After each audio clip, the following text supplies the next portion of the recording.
here before we get this party started. I am so excited for this webinar. We're just connecting to Facebook, so bear with me just 1 second here as we make our way. Here we go. Okay, we are live on Facebook. We are live. Hello, hello. If you can't hear me, make sure you turn your volume all the way up. If it's still not working, then exit and then come back in. Okay, other people can hear me. Fantastic. James, go ahead and reveal your pretty face. Dr. James, pardon me. You guys, we got a doctor in the house, okay? The last few years, you've been just hearing it from me. I've been relaying information from our chief scientist over at the farm, but today you guys are in for a special treat. We have our chief science officer with us here, Dr. James Sharkey. You guys give him a warm welcome. This is his very first webinar with me, and we're gonna try and not scare him off of Facebook completely. So just everybody say welcome to Dr. Sharkey. You guys admit he's got the coolest name ever. Thanks, Jenna. For sure. I wish that was my name. That's really cool. I want to be a Sharky. Awesome. Okay, we got 1,000 people on. Oh my goodness. Okay, it's going crazy. We're just going to give you guys a couple seconds to go ahead and pile in here. We had over 5,000 people registered. Whew, this is going to be fun. All right. If you guys don't know, Dr. James Sharkey, we just call you Dr. Shark for short. Dr. James, okay, we'll do Dr. James. If you guys don't know his background, now I don't know if you saw the Business for Home article when we introduced him into our business and welcomed him into the MyDailyChoice corporate staff. He is our chief science officer. If you didn't read his bio then, I'm going to give it to you right now. So that way you guys know all about this man. He's not just a paid scientist, okay? He's actually one gentleman with a lot of credentials. So here we go. We appointed Dr. James Sharkey as our chief science officer. He is a veteran of the United States Naval Nuclear Program with a specialization in nuclear plant and steam plant water chemistry. Whew, it gets more complicated from here. So just bear with me here. James graduated magna cum laude from Florida Atlantic University with a bachelor's degree in chemistry and biochemistry with a research emphasis in natural product chemistry. Now you see why we got him, right? Okay, now you see. Okay, but it doesn't end there. Hang on, we got more. In addition to his bachelor's degree, James earned a doctorate of philosophy in biomedical sciences with a research emphasis in cell signaling, neuroscience, and cell physiology. Woo, that's a mouthful right there. Tongue twister. That's a tongue twister for sure. Alrighty, you guys, without further ado, I'm going to welcome Dr. James onto the call. Dr. James, thank you so much for being here with us today and sharing your wisdom with us. There's a lot of hearsay in the CBD industry right now. And in the beginning, there wasn't very many players in the field. It was just us and a couple others. And now the space is completely filled with everybody, right? Everybody just rushed into this industry. And unfortunately, not everybody is using science behind their products. So that's what this call is about today. Today, we are going to separate fact from fiction. So if you've ever wondered what all these fancy marketing terminologies mean, we're going to cover that today. So if you have your notepad and your pen ready, now's the time. Okay, here we go. I am so fired up for this. This is so exciting. Without further ado, will you please give us your background? We want to know all this fancy stuff you did in the background of in the Navy and all these degrees you have and all that. Okay, what we need to know is what's your background in cannabinoid science and what attracted you to the CBD industry? Well, thanks, Jenna. A lot of this ties back to my bachelor's degree in natural products chemistry. And about 5 years ago, I had the opportunity to join a CBD company doing pet supplements that also had a human sister company. So for 5 years, I worked there, developed over 13 product lines, handled education, as well as, all the other stuff around it, quality control and whatnot, and just really saw the power and the benefits of the cannabis and hemp plant and the cannabinoids. Fantastic. So I know I kind of already touched on this, but what's your PhD in? And can you explain it to people that are not PhDs? My PhD is in biomedical science. The actual topic I worked on was melatonin signaling in the human body and how it affects, well, the onset of labor in women. And everything's cell signaling. The endocannabinoid system is cell signaling, and it affects, and the benefits come from there. And that's translated easily to cannabinoid science. Fantastic. Okay, well, let's get right into it. You guys, now you've heard his credentials, you've heard his background. Now for our burning questions. We want to know, we all kind of know because we search Google, and a lot of us have Google PhDs, myself included. But how does CBD interact with the endocannabinoid system, or the ECS as we call it? Well, there's a lot of misinformation that you can find out there Googling about the ECS, and a lot of bad marketing out there about the ECS. The ECS consists of the natural endocannabinoids and 2 protein receptors, CB1 and CB2. Cannabidiol can bind those receptors. It doesn't like to, and it rarely does, but when it does, it actually stops those receptors from activating.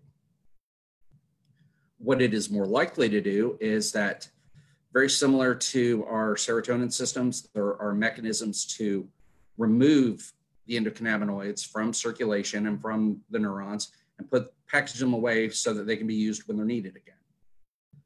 CBD inhibits some of those mechanisms that reuptake it, so it allows a persistence of our natural endocannabinoid system.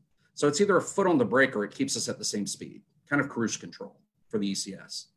That's interesting. So what I've always told people is we've got receptors all throughout our body, right? And correct me if I'm wrong, because I've only learned what I've learned, and you're the master of all the information here. So correct me if I'm wrong, but CB1 receptors are mostly activated by THC. Is that true or false? That is correct. Okay. CB2 is mostly activated by CBD and other cannabinoids. The other endocannabinoids, it's not activated by CBD. Actually, there's a recent study that showed when CBD binds it, it actually slows down the other signaling that may be happening via CBD, that is CB2, that's going on in the cell. So it's actually doesn't really activate, it blocks. Interesting. It's like putting a key in a lock that isn't quite the right key. It won't turn and open the lock. That's what happens when CBD binds CB2. How long have we known about this, the ECS? Because it's only been in our conversation for the last, couple of years. The talk about the ECS, Meckelin first discovered THC and CBD in 1973, published some papers and studies there. Then the discovery of the ECS came out of trying to figure out why THC produced the effects it does. And CB1 and CB2 were discovered shortly afterwards. Just how far the reach of the ECS is in our body outside of the brain, that's been in the last 15 years that it's really been done. And it hasn't been paid a lot of attention scientifically because the majority of the research has been happening outside of the US because of cannabis prohibition. And that has really slowed down the ability to do CBD research in the United States. Right. And that's a whole nother topic, and we can get into that. That's a really fun topic as well. But all right, so you kind of already covered this, but my next question was, how does CBD interact with the ECS? And you've kind of explained that. Anything else you want to add as far as why we need CBD to be in our system? Well, the interesting effect is the other receptors in the body that CBD binds and affects. It binds and affects our serotonin receptors. Serotonin is our happy molecule, and everybody needs a little more serotonin. And then there's these class of receptors called vanilloid receptors, and those are found on our nerves and responsible for pain signaling and other things. And a recent study put out says that the anti-epilepsy activities of Epidiolex may be due to CBD binding and activating those vanilloid receptors. Interesting. Now, would you say that the natural CBD works the same or differently than the pharmaceutical CBD?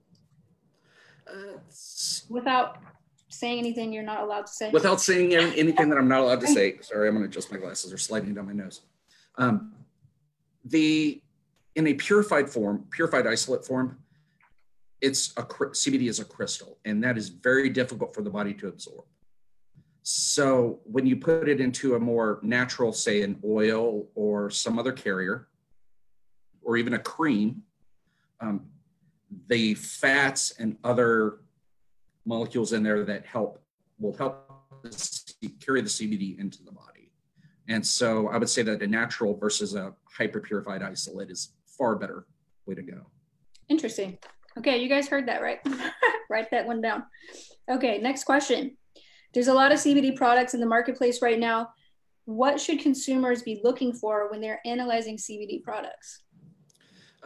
First thing you can always do with any company is look at their marketing and what they're saying. There are a very defined set of rules, which Jenna warned me not to break any of them when answering the last question.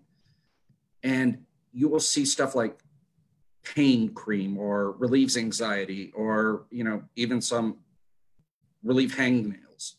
Those are all improper medical claims and are non-compliant. And that is very important. It really tells you a lot about the company, because if they take the care to be compliant in the way they present the product, that is just the tip of the iceberg as far as the care they're taking with the rest of the product to make sure that you're getting what you're getting in the bottle. That's the next thing. COAs, certificate of analyses. You want to see those COAs posted for every product and every lot. And then also you're going to look at just the rest. Are they hyping up a new technology that may or may not benefit? The majority of them out there right now that are being hyped up aren't really supported by the science yet. And so those are the big three things that I would look for. Okay, so you would say if a company is advertising lots of medical claims, that's a red flag that they're probably not doing their due diligence in the CBD space. And absolutely, they're not current with the times. Yeah. Okay. Awesome. And you've got to be these days. It's absolutely critical to be compliant. That's the biggest thing. Yeah, I've actually seen on other companies' websites that's clearly listed right on their website. Even when you go to the Strip down here, Fashion Show Mall in Las Vegas, you walk down to the CBD retailers, there's medical claims listed everywhere. And for me, that's like, I'm not even going to go there, because it tells me that the company is not paying attention. And if they're not paying attention to compliance, how do I know they're paying attention to anything else? Now, you did mention COAs. It's kind of uncommon to find these COAs. I mean, especially retail, nobody's posting their COAs anywhere. We're one of the very few companies out there that are actually putting that information out there. Why do you think so many companies are hiding this information? It's probably a lack of quality control. A lot of these people that are out there are in to make a quick buck. And if you put your COAs out there for every product and every lot, you are just advertising to the world that this is what you're going to get in the bottle. And if you don't take the time to make sure that what you say is in the bottle, then you're not going to want to post a COA. Do you think the FDA is going to crack down on that at some point, or have they already taken measures to kind of clean up the CBD space already? That's part of it. And actually, Jenna, someone pointed out, Mary Axelrod, I believe it was, mentioned ND, and we were going to get to that later on how to read a COA. ND actually means not detected. It is not tested. That'll either be not tested or NT, as in Thomas. So I just wanted to point that out. That was kind of a good point to kind of bring in now. So if you're looking at a COA and it says CBD ND, that's a problem. That's a huge problem. Or you may also be like less than LOQ, which is the limit of quantitation, which is the smallest amount that they can reliably tell you, the lab can reliably tell you, this is how much, this is how many milligrams are here. So, there's a lot of little things. Yeah, LOQ, below the limit of quantitation. To go back to my question, do you feel like the FDA is going to be cleaning up a lot of this in the future, or have they taken measures already to kind of put away the bad actors in the space? They are starting, being non-compliant is a very good way to grab their attention, because if you look at all the published warning letters lately, they all seem to start with, we first began by reviewing their website and found these improper claims. Then they go in and then they show up and start looking at the other things and realize, oh, showing all the skeletons in the closet. Right. So they are going to be doing that. And I think that in the future, because they are going to have to allow the CBD industry to exist, there's just too much public momentum for it not to. Quality control, having those COAs, what's in the bottle is what's on your label. That is the easiest way for the FDA to get their hands around it and make sure that this industry is good for the public. Awesome. All right, let's move on to my next question. With the HempWorks product specifically, how is our quality control and testing standards? Is it superior to what else is out there in the industry? So let's talk about quality control, keeping our products natural, our testing standards, and our transparency. I know that you've arrived on the scene after we've taken these initiatives, but since you've been in office and you've had the opportunity to dive into our products, how we make them, how we formulate, how we do our testing and quality control, what's your take on it? And how are we different than what you've seen out there? I've been very pleasantly surprised by all of it. HempWorks and everyone already has a system of quality control in place. And we're currently working on improving that and taking it to the next level to a human supplement standard, actually, for that. So I was very pleasantly surprised, and everyone has been super excited about that. So quality controls there. Testing, you see COAs for all of our products. We will be, and we will continue to do that and make sure that you can be sure that what's there is on the bottle. And that's all of the things that made me realize I made the right choice in joining this team. And now it's time to take it to the next level. So really, you're at the front edge, and the direction we've been all want to move, we're going to be way out in front of everybody else in the space. Well, you heard it from him. There you guys go. Right there. Okay, how do you read a COA? We were going to get to this. Let's get to it now. Everybody's confused about what they're exactly reading on the certificate of analysis. If you don't know what COA is, it's a certificate of analysis. This is our third-party testing that we do. It's our quality control measures. It's how we test everything, every lot, every batch, just to make sure everything is A1 before it gets to you guys. So we want to know what to look for in CBD content, of course. Heavy metals and other things that may be occurring in these tests. How do we read them, and what's important to look for? Okay, so with any COA, a lot of them now are going to show the picture of the product. They will show the lot number, the name of the product, as well as the company that is providing the product. So that's going to be the first things you're going to look for. You're going to look at the lot number on that, look at the lot on your bottle, make sure those numbers match. So now you know that you're actually looking at the certificate analysis for that lot. Secondly, you're going to, on a COA, will be the cannabinoids and the cannabinoid potency. So it will list anywhere 14, 16 cannabinoids, and who knows, that list is going to get even bigger as the research comes around on it. And you will see an amount, and it will generally be ND, none detected, less than LOQ, which means less than the limit of quantitation, or it is going to have a number, and it's generally expressed in milligrams per milliliter or milligrams per gram. Now, if it's expressed in milligrams per milliliter, you can then take that number and multiply it by the number of milliliters in your bottle. So using HempWorks oils as an example, there's 30 milliliters in the bottle. So for a 750 milligram, you would expect to see 25 milligrams per milliliter.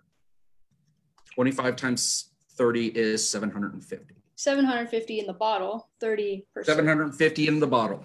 Right. Yep. So, and then each serving is roughly about a milliliter. So then you would divide it by 30 again. So it would be 25 per serving. Kind of works out. The math works out really nice there. So then. Oh, okay. Continue. I'm going to ask right after this. So then you can have other things like, THC, THCA, some of the acidic forms of CBD, and that really gives you a picture of what's in that bottle. Is there CBC or CBG, some of the more minor cannabinoids, which are of very huge interest to me. So, and that tells you your cannabinoid content in the bottle. So, Jenna? Yeah, my question too. I know a lot of people ask this. Can you go over the differences between an isolate versus broad spectrum versus full spectrum? And this may be basic for some people, but we want to hear it from you. And what do you think now is the current trend as far as the regulatory landscape between the three? What's here to stay? What's not here to stay? And what is the best move for this industry, for companies like us? So, okay, so you have an isolate. So you can think of an isolate as a highly purified CBD. So it's going to be roughly 95, 96% purity or greater. The problem with isolates is that Epidiolex, the approved drug, is also that highly purified CBD. It's an isolate that is then put in to their proprietary blend of delivery compounds in their liquid syrup. So if you're using an isolate in your product, you're technically using an approved drug for children's epilepsy in an unapproved manner, which is a huge no-no for the FDA.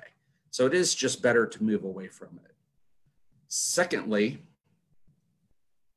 broad spectrum and full spectrum have all the other goodies, the other minor cannabinoids, the terpenes, and then the other biomolecules that some of them haven't even been discovered yet. We just recently had discovery of 2 new cannabinoids, THCP and CBDP. We're still learning so much about that plant, and you're going to find those in your broad spectrum and full spectrum products, which allows you to get the benefits of everything the plant has to offer. The entourage effect is what it's known as. Right. I'm seeing companies now, they're like, well, we've got CBG. And they're like, we're not even talking about CBD. We've got CBG, or we've got CBC or CBN. But that's what we've already had this whole time, right? So, yeah, present in low amounts and present in small quantities in the broad and full spectrum. Yeah, they're there. CBN helps, it's been associated with sleep, and CBG and CBC have their own activities and benefits. So there's a lot this plant has to offer. So if you're using an isolate, you're really kind of doing yourself a disservice and not using the plant to its maximum efficiency. So I know I got this question a lot, and it's not on our list either, but is it true that in an isolate CBD, the CBD content is much higher than it would be in a broader full spectrum because it's being shared with other cannabinoids? What is the fact and fiction there? Tremendously. You're looking at, so say you have a gram of CBD isolate and it's 96% pure. That means 960 milligrams of that gram of CBD of that isolate is CBD. Now, if you go to a broad spectrum or something like that, a lot of broad spectrum or full spectrum, shall we say, concentrates or extracts, they will generally run about 60 to 80% CBD. So there's a lot of space for other stuff there. And then also you got to remember the process of making the isolate involves purification steps, just repeated purification steps to intentionally remove those other minor cannabinoids, terpenes, and other beneficials, because the object is to get to that purity, that high purity of CBD. So would you think that makes it more effective or less effective, or just completely different? Am I losing anything by switching from an isolate to a pure form of CBD only to then going to broad or full? When you're with a broad or full, you also have some of the fats and whatnot, the natural that come along with it. And it's those fats that actually help the CBD be more efficiently absorbed. And that is, and there's actually studies that show, they showed improved absorption when taking CBD after eating a fatty meal. So those fats help carry it into the body through our natural fat digestive processes. Interesting. So what I've read in the past is that the therapeutic range for an isolate is much smaller than it would be for a broad or full spectrum, meaning the therapeutic range is going to be much greater, meaning you can't mess up when you take the product. Whereas if you're taking isolate only, you better get that serving size or dosage just right for it to be effective. True or false? That one's tough to answer compliantly. Okay. Jenna. But in reality, what happens is that when you're delivering, I'm going to say this, there's a lot of interplay between the other beneficial molecules in a broader full spectrum that of those molecules of potential synergies and interactivities that you're more likely to realize more of a benefit from those synergistic actions than a pure substance. So you're saying the entourage effect outweighs having a one molecule only product? Yeah, and unfortunately, we scientists, we like to, when we get a big, giant mixture of wonderful, great, beneficial molecules, what we like to do is we try to pick it apart and find out what each one does before we start putting it back together to figure out how it was playing before we messed with it. So it's just the natural scientific method as it approaches to, complex mixtures. So. All right, now this is what everybody's been waiting for. We want to talk about marketing hype. We want to talk about the words that are being thrown out there. Okay, so just to name a few, there's, well, our CBD's nanotechnology, or liposomal, or bioavailability. All these things get kind of thrown around, and I feel like the average consumer doesn't necessarily understand them, but it sounds fancy, so maybe we buy it. Let's get to the bottom of what's fact, what's fiction, what's the truth behind these marketing terminologies? Is there science behind it?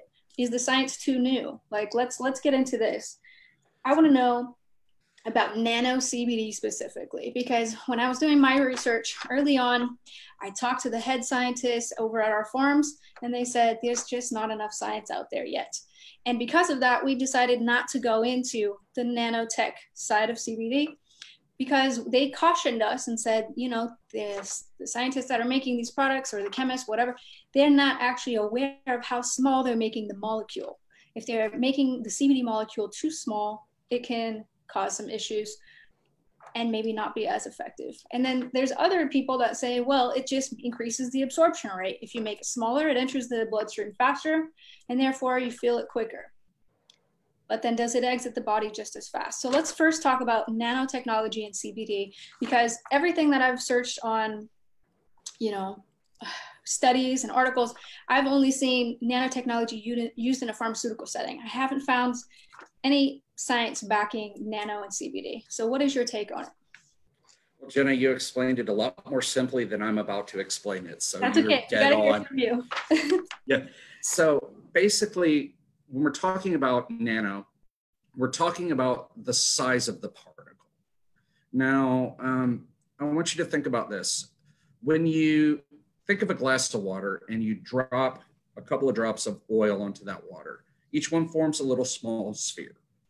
Now, if we measure that sphere, it's going to be a certain amount. Now we make it tinier and tinier and tinier. You end up in micro, nano. But if you don't add something to that glass of water, all those globs are going to stick back together and form a big glob again.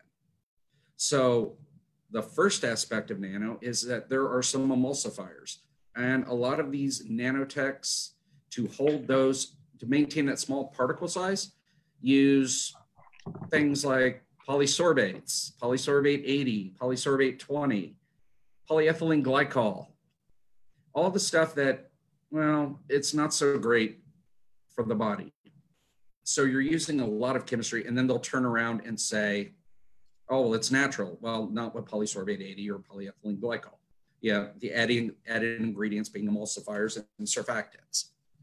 So now the whole principle of it is the smaller size, smaller things tend to be absorbed easier across membranes, which our gastrointestinal tract is. There's also other aspects of it. And honestly, the CBD molecule is lipid soluble, so it diffuses quite well on its own. So But by decreasing the particle size, the theory is that it's going to move easier across that. Now, all the other chemicals that you're adding, well, our body can recognize some of them as foreign, and a lot of these nanos are nanoliposomes, and we'll get to liposomes later, and the body can recognize it as foreign and actually remove it quicker.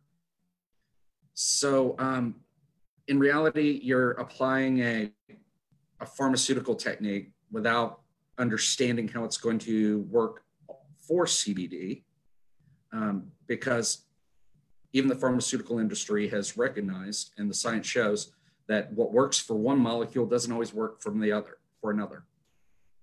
So it's going to enter your body faster, but it's also going to exit your body just as fast, which means if I'm taking my CBD in the morning and the suggested serving size is morning and night, but I'm taking a nano CBD, it might not last me till my next serving.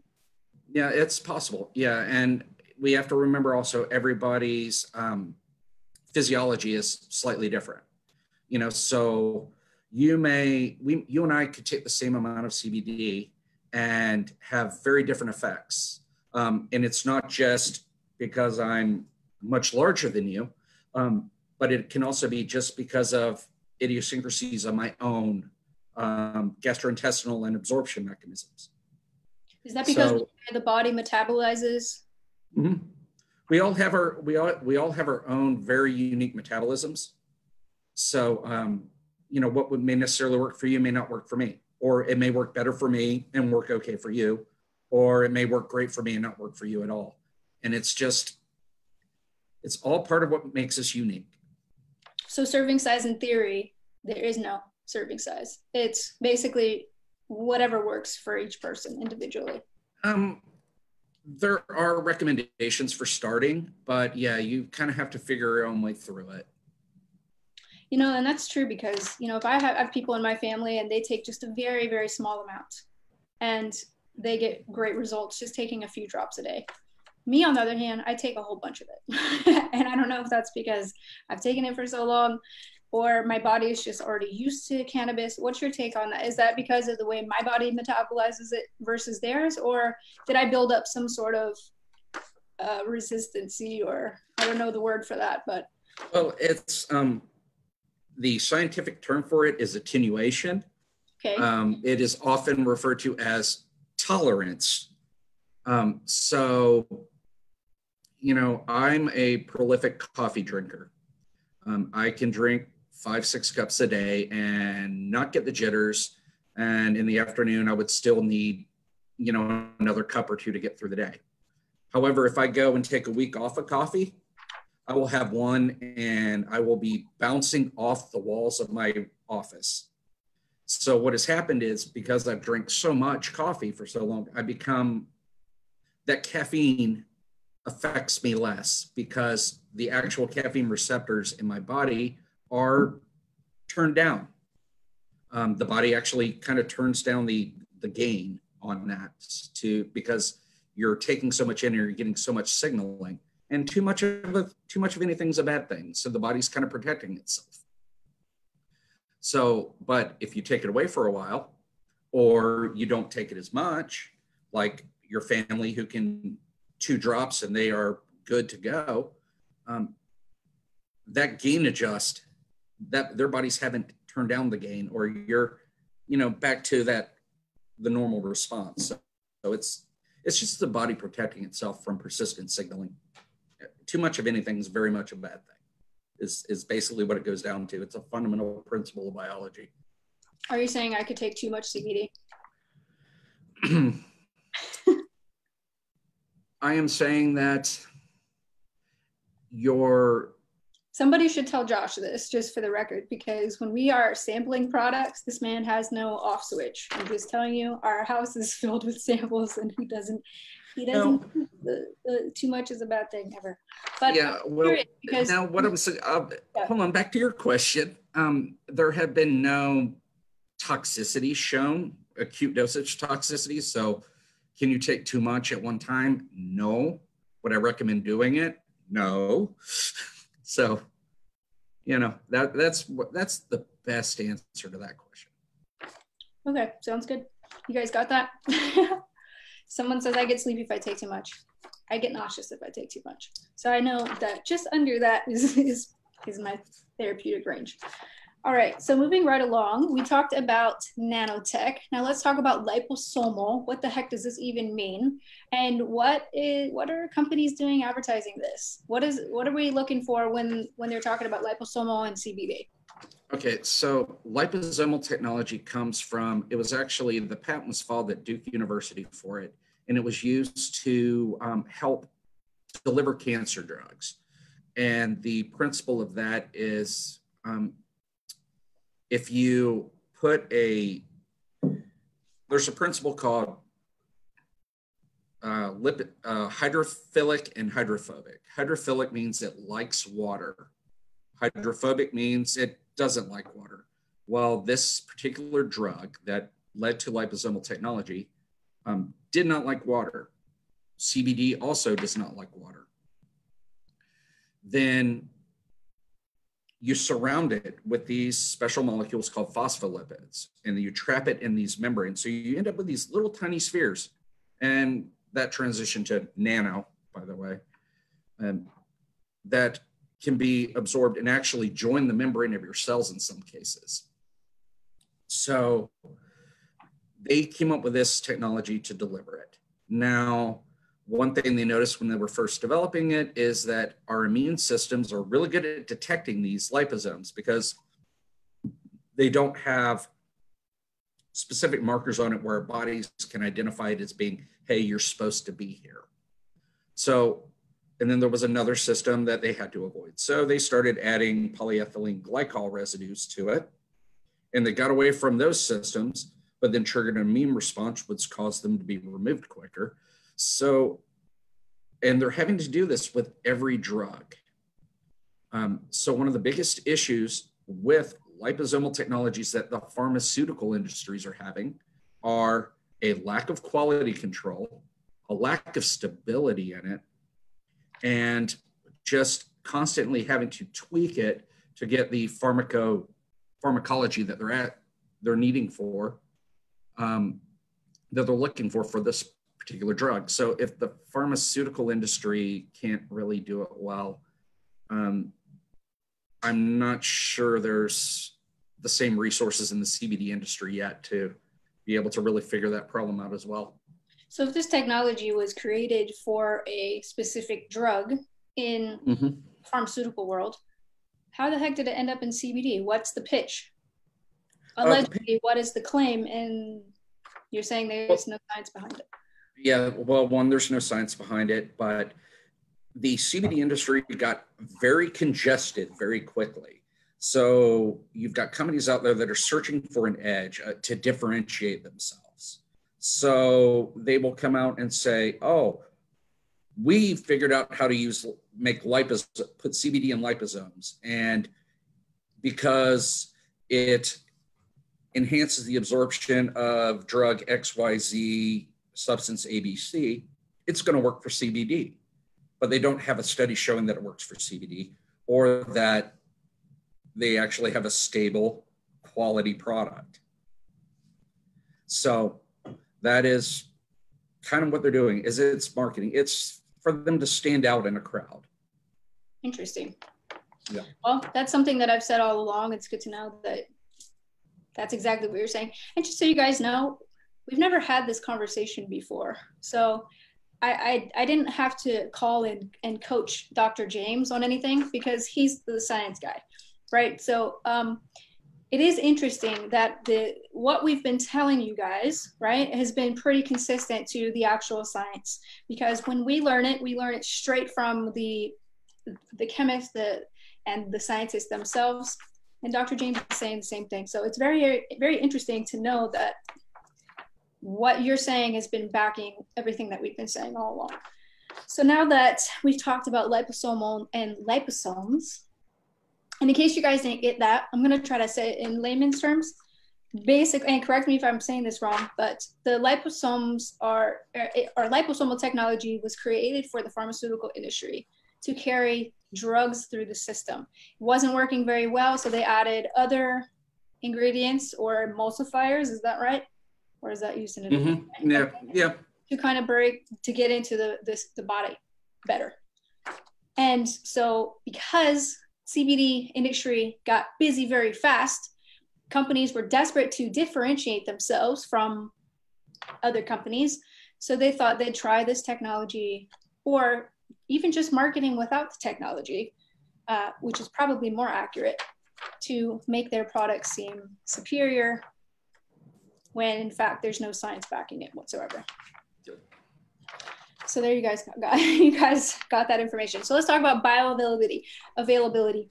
I've seen the demonstrations. There's a company out there that actually used our products in their demonstration, where they take a bottle of our oil, like so, and they dump it in water, right? And all the oil floats to the top, and their oil, oil that they put into their water just mixes very nicely. So what does this mean? Their pitch is that the human body is made up of water. So that's the reason why you need to have these technologies in the CBD, because they need to, oil and water need to mix in order for it to be effective. What is your take on that? Is this pseudoscience? Is this marketing? Or what's the truth? All of the above. I think the only thing that got right is the statement that oil and water don't mix. That was proven very well when they dumped our oil into water, and our oil did exactly what it was supposed to do. Their idea is that they have performed something complex to the CBD, which is CBD is not water soluble, but it can be miscible in water, and it's a very technical chemistry term, but it means it's the effect of making a vinaigrette salad dressing. You can get the vinegar and oil to mix for a little bit, so that would be miscible. Then you can add emulsifiers to that, and so we have emulsifiers in our bath bombs and other products that help, when we need water to carry the oil to the body to be absorbed. Now, what they've done is they've used some sort of emulsifier or some sort of chemical complex, complexing it to another chemical. I think this technology comes from curcumin.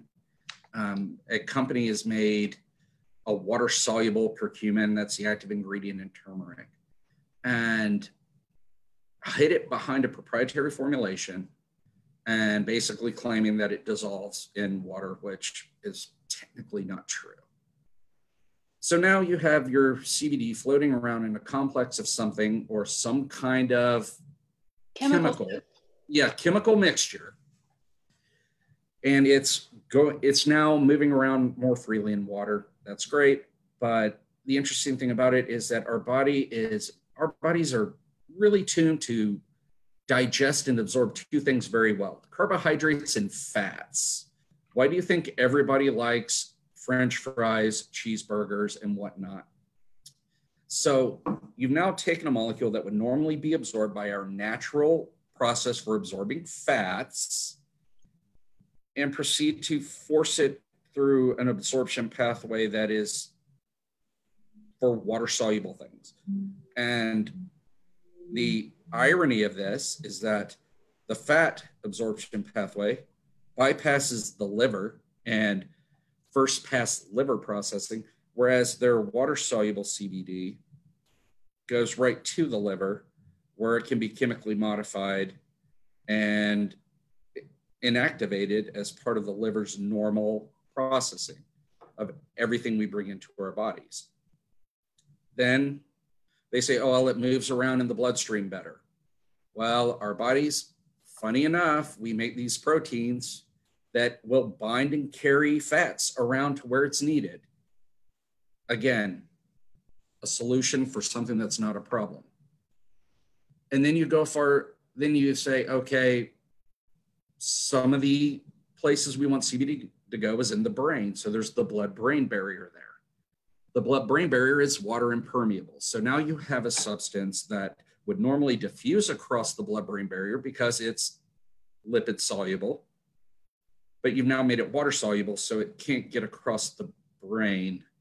So you've really created a solution for a problem that doesn't exist. But hey, it makes for really pretty yellow colored water. So you're saying that by making CBD water soluble, essentially taking the oil out of the CBD, you're making it ineffective. You're really, it's, again, the science isn't there to say that either, but you're forcing it through a physiology that is not what normally would happen. So really now everything that we understand about the way it works in the body and the way it's moved through the body and acts on the body, you've now changed everything about it. So you're going to have some unintended consequences. So, it's hard to say because no one's really looked at it. The companies that are marketing this water soluble stuff, they don't even have data supporting it. So really it's a solution to a problem that doesn't exist to make a pretty product. It's just an unnatural process when exactly. it works very effectively in its natural form. Yeah, because you've got it in there with a hemp oil, which has plenty of omega-3, omega-6 fatty acids, a nice polyunsaturated fat content. It's enough to carry it across. Yeah, is it, 100% bioavailable? No, it's not. The only way to do that would be injecting pure CBD. So this is, we just don't have the science to justify the changes that are being made to this molecule to make for product differentiation and try to carve yourself out your own niche in the market. Interesting. Okay, so that leads me to my next question. Carrier oils. Let's talk about that for a minute, because I think, again, a lot of companies like to differentiate themselves by changing the carrier oil. We've always stood by our tried and true, which is we put it in hemp seed oil because it's from the hemp plant. It makes sense to keep the cannabinoids in their natural state from which they came. So we put, our CBD, hemp seed oil, we've got a little flavor. That's all we put in our bottle. Other people disagree. They use MCT oil, they're using olive oil. I've seen sunflower seed oil, all kinds of other different carriers. What's the logic behind that? And is it better or worse? Okay, so the logic behind it is getting that, it's that fatty meal that I mentioned earlier, the study showing that the fatty meal increases the absorption. You need those fats to carry. Now, MCT oil, very popular out there. It has some anecdotal benefits, but the interesting thing about MCT is that it's 90% saturated fat. Those are the bad fats. So, and it can also cause diarrhea and vomiting in certain people sensitive to it. So it's just not worth the risk of going there. Hemp oil has a very good omega-3 to omega-6 fatty acid ratio. Those are the good fats. A lot of other polyunsaturated. It makes sense. Olive oil, not as bad, not as good. And then some of the other ones, some of the more exotics, you can go oil by oil and each one will have its plus and minuses, but really keep it with the plant. That it came from. It just makes more sense that way. We agree. And that's why we've always done that. So one thing that's not on my list that I kind of wanted to ask you and your thoughts on is extraction methods. There's a lot of different ways that we extract CBD. And in your world, you probably understand the ethanol process with acetones and harsh solvents and whatnot that's out there versus the CO2 extraction, which is what we use. Subcritical, supercritical extraction. Is there anything you can add to, or any information you can give us on what's important when it comes to extraction and what should we be looking for when we're picking out a product? Okay, so with each extraction method, you're going to be having different chemical parameters, which changes the composition of that extract slightly. So supercritical CO2 extraction will have a different profile of the molecules from the plant than, say, ethanol extraction. Ethanol extractions tend to pull more chlorophylls, oddly enough. And then you have butane, which honestly, you just want to stay away from. So supercritical gets you away from a lot of those problematic solvents, the additional ethanol that would be done. The ethanol extraction method is advancing. There's some really good, the equipment's getting better. We're recovering, getting all the ethanol out of it, but supercritical CO2 is much more clean and much more clean extraction from a solvent base. And I would just encourage everyone to take a look at that residual solvent section on the COA, which we didn't mention earlier, because look for those ethanol content, look for, that, and yes, ethanol is used for the Rick Simpson oil extraction. You're absolutely right, Stacy. But you just have to make sure to drive off all that ethanol off.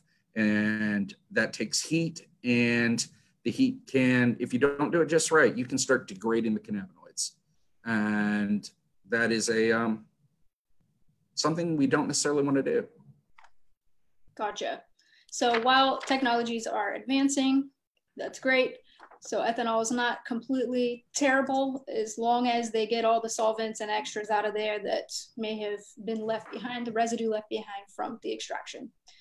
If you're using a CO2 method, you don't have that issue. Yeah, exactly. Right now, I would put supercritical CO2 still very much in the lead for as far as a cleaner extract.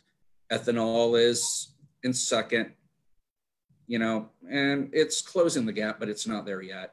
And then any of the other harsh solvent based, those are, those I just wouldn't even, So would you say that the reason why not all companies use CO2 is because of the expense behind it? Is it a more expensive technology to use, or why doesn't everybody just use it if it's superior? One, it's a cleaner. The one problem with it is that it is you can't do large quantities at a time. With supercritical CO2, you're limited on the total amount of extraction that you can do at a single time. If you want to extract a bunch of hemp very quickly, you better off going with ethanol. Your throughput is much higher, but that's the trade-off is getting all that ethanol out, plus you have a different composition. So supercritical CO2 tends to be, that's the industry standard. Gotcha. So it's a little bit slower, but it's worth it in the long term. No residues left over. That's good to know. Okay, moving right along. What really is the most effective CBD oil? That's on my list here. Oh, is this where I put in the blatant product plug? MDC, of course, or HempWorks, of course. No, it would be I would look for a CBD oil that is in a good fatty carrier. I am partial to hemp seed oil. Was partial before I joined the company, so I was glad to see it. And then I would look at the everything else about the company that we went over before. The marketing. Can I trust the company? Can I trust that what is on that label is in the bottle? And it's all about the company, all about who you're getting it from. And that's what makes the best CBD oil is the company that stands behind it. So one thing I wanted to add on the testing before we go to our next question. There are some people asking, when are we going to have new tests, and when are we going to have more comprehensive tests? I know that that's something that you're working on. Can you give our viewers any insight on that?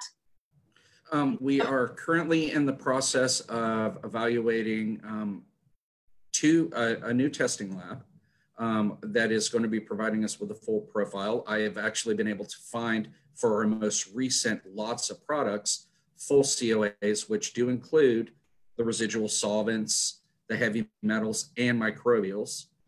So those tests are being done, and we will be posting them in the near future. It's definitely a direction that we've been talking about, and we just got to get everything, all the ducks in a row before we are ready to bring it to the world, so to speak. Fantastic. So you guys hear that? We've got new testing coming soon, and it'll be more comprehensive than the testing we had prior. So stay tuned for that. That's on its way in the near future. In a matter of days, maybe within a week-ish window. We'll need to talk to Josh, and we'll talk to Josh about it, and it'll happen. Sounds good. Okay, last two questions. What do you see in the future for CBD products? I know we talked about the differences between the different CBDs out there, but I know with your experience in the past being can you tell us your experience with the FDA? Just really quickly. The FDA. Because we want to make sure that you're not, because we've got a lot of FDA haters, I'll say, on this call. So not that you're working for the FDA, but that. No, I'm not. I was invited to the May 31st meeting about CBD and hemp to present on behalf of the CBD industry. So, yeah, while I'm not a fan of the way the FDA is handling this, it is also good to understand how they're going to behave and how they act so that you can keep yourself clear. And that's really where that's where the future of the industry goes. It's going to be away from the isolate, which is effectively Epidiolex, and more towards a broad and full spectrum product.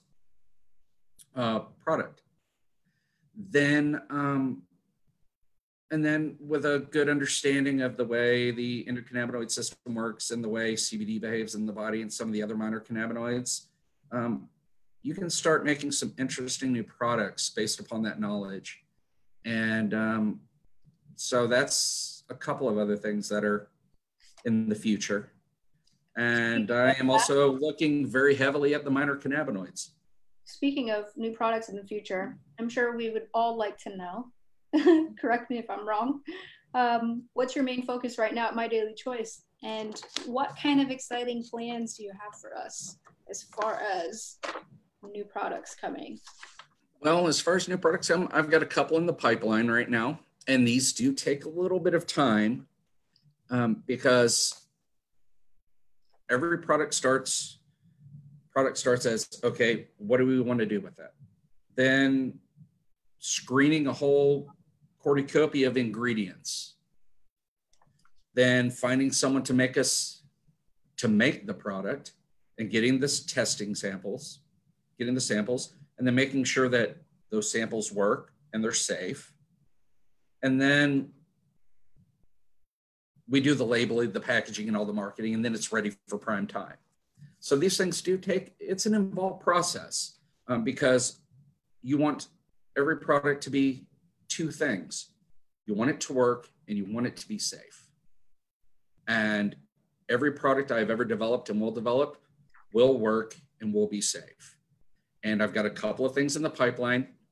I can't really talk about them right now or else you would get mad at me. I've got to give you something to talk about at conventions and at the roadshows, Jenna.